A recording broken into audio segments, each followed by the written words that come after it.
கர்த்தருக்குள் அழைக்கப்பட்ட எல்லோருக்கும் ஸ்தோத்திரம். இன்றைய தேவ வசனமான சங்கீதம் 34:10. சிங்கக்குட்டிகள் தாழ்ச்சி அடைந்து பட்டினியாயிருக்கும், கர்த்தரை தேடுவர்களுக்கோ ஒரு நன்மையும் குறைவுபடாது. அதே சங்கீதம் 23:1 அதே தான் பார்க்குறோம். கர்த்தர் என் மேய்ப்பராய் இருக்கிறார், நான் தாழ்ச்சி அடையேன்.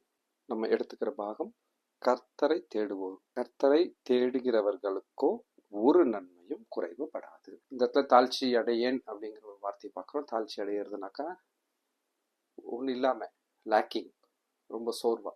ஸோ சிங்கம் அப்படின்னு பார்த்தீங்கன்னா ஒரு காட்டுக்கு ராஜா. அதோட காலு கீழே, அதுக்கு கீழே அது பார்க்கறது எல்லாமே அதுக்குரியது தான். அதை எதை நினைச்சாலும் அதை எடுத்து அதை சாப்பிடலாம், எதை வேணாலும் என்ன வேணா பண்ணலாம். அதுதான் நம்ம பார்க்கிறோம். சிங்கம் காட்டுக்கே ராஜா அப்படின்னு சொல்லிட்டு பார்க்கிறோம். ஏன்னா அது ஒரு கம்பீரம், அதுக்கு இருக்கிற அந்த பவர். அது பட்டினியா இருக்கு அப்படின்னா அதுக்கு சாப்பிட வேணும்னா எதை வேணாலும் பிடிச்சு சாப்பிடலாம். எந்த எந்த மிருகத்தை கண்ணில் பார்க்கறது எதை வேணாலும். ஆனா கர்த்தர் என்ன சொல்றாருன்னா, சிங்கக்குட்டிகள் தாழ்ச்சி அடைந்து அப்படின்னா வெறுமையா இருந்து, லேக்கிங், ஒண்ணுமே கிடைக்கல, பட்டினியா இருக்கும். அது கூட பட்டினியா இருக்கும், ஒண்ணுமே கிடைக்காது அப்படின்ற ஒரு சூழ்நிலை இருந்தாலும், அந்த சிங்கத்துக்கு அந்த மாதிரி எல்லாமே இருந்து, அந்த காட்டுக்குள்ள இருக்கிற எல்லாமே இருந்தும் அது பட்டினியா இருக்கும். ஆனால் கர்த்தரை தேடுகிறவர்களுக்கோ ஒரு நன்மையும் குறையாது, ஒரு நன்மையும். அததான் நம்ம முக்கியமா எடுத்துக்கணும்.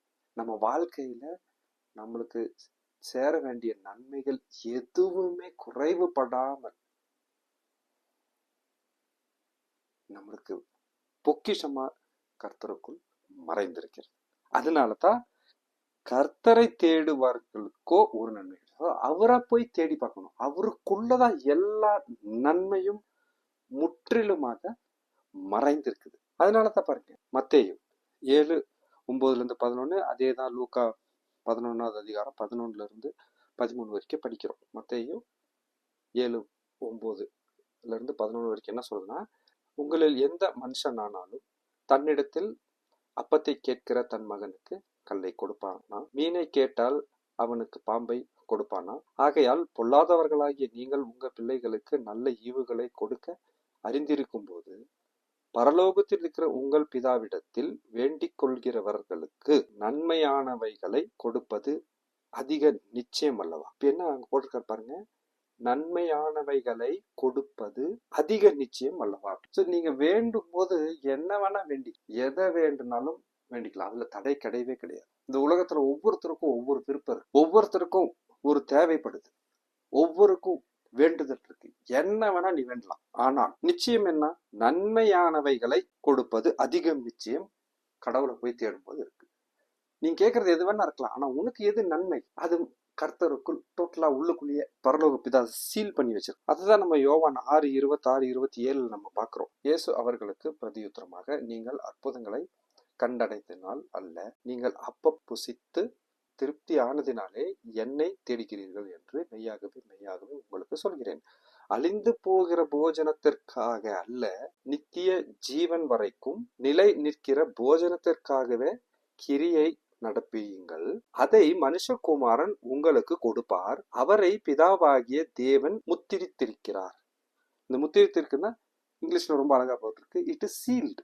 ஸோ நித்திய ஜீவன் வரைக்கும் நிலை நிற்கிற போஜனத்திற்காகவே அப்படின்னு போட்டிருக்காரு. அப்போ என்ன வேணா வேண்டிக்கலாம். நம்மளுக்கு இந்த பெர்மனண்டா என்ன வேணும்ன்றது மட்டும் தான் கடவுள் யோசிச்சுட்டே இருக்கிறார். நம்மளுக்கு எது நன்மை அப்படிங்கறது மட்டும் தான் கடவுள் யோசிச்சுட்டே இருக்கிறார். நம்ம என்ன வேணா வேண்டிக்கலாம். சிங்கம் எது வேணா சாப்பிடலாம், அது அதுக்கு ஜீரணச்சாயி போயிடும். கண்ணுக்கு பாக்குறது எல்லாமே அதுக்கு காலு கீழே தான் இருக்கு, அதோட சக்திக்கு கீழே, அதோட பவர் கீழே எல்லாமே அடங்கியிருக்கு. அதுவே வெறுமையா இருந்து ஒண்ணுமே இல்லை, பட்டினியா இருக்கிறது நிச்சயமா இருக்கும்போது, கர்த்தருக்குள் தேடுகிற நம்மளுக்கு நித்தியம் அப்படிங்கிறது நிச்சயம் இருக்கு.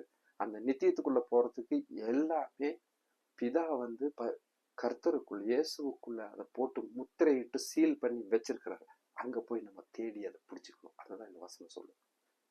கர்த்தரை தேடுகிறவர்களுக்கோ ஒரு நன்மையும் குறைவுபடா. கர்த்தரே என் மேய்ப்பரா இருக்கிறார், நான் தாழ்ச்சி அடை. சோ நம்ம எக்காரணத்துக்கும் எந்த சூழ்நிலையிலும் ஒருபோது நன்மை குறைவுபடாத மக்கள், அழைத்தவர்கள், கர்த்தருக்குள் அழைக்கப்பட்டவங்க எல்லாருமே, நம்ம எல்லாரும், நம்ம யாருமே நன்மை குறைவுபடாமல் நிறைவாக ஆசீர்வதிக்கக்கூடிய தேவன் நமக்குள்ளே நிற்கிறார், நமக்கு முன்பாக இருக்கிறார். நம்ம செய்யற செயல்கள் எல்லாம் இருக்கிறார், நம்ம கண்ணில் பார்க்கறது உலகத்துல எல்லாத்துலயும் மறைந்து இருக்கிறார். அவரை தேடுவோம், அவரை பிடிச்சுக்குவோம். அதுக்காக மட்டும்தான் இன்னைக்கு தேவன் நம்மளை அழைத்தவர் எல்லாத்தையும் கம்ப்ளீட்டா கர்த்தருக்குள் போட்டு சீல் பண்ணி வச்சிட்டார். நம்ம போய் தேடினாதான், ஒரு என்வலப் எடுத்து ஓபன் பண்ணாதான் அதுக்குள்ள என்ன இருக்குன்னு தெரியும். ஒரு பீரோவை திறந்தாதான் உள்ள இருக்கிற பொருளை எடுக்க முடியும்.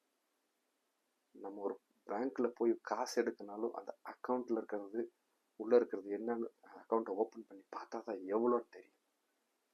எல்லாத்தையுமே திறந்து பார்க்கணும். ஸோ இயேசுவுக்குள் பிதா முத்திரையிட்டு போட்டதை நம்ம திறந்து பார்க்க, அந்த திறந்து பார்க்கும்போது, அவரிடம் போய் நிற்கும்போது, அவரிடம் போய் ஜெபிக்கும் போது, அவரிடத்தில் போய் நம்ம பேசும்போது, அவரிடத்தில் அவர் வழிகள், அவர் வார்த்தைகளை பிடிச்சு நடக்கும்போது, இந்த உலகத்தின் நித்தியத்திற்கு அழைத்து செல்லக்கூடிய பொக்கிஷமான அனைத்து நன்மைகளும் இயேசு பிதா அடைத்து வைத்திருக்கிறார்.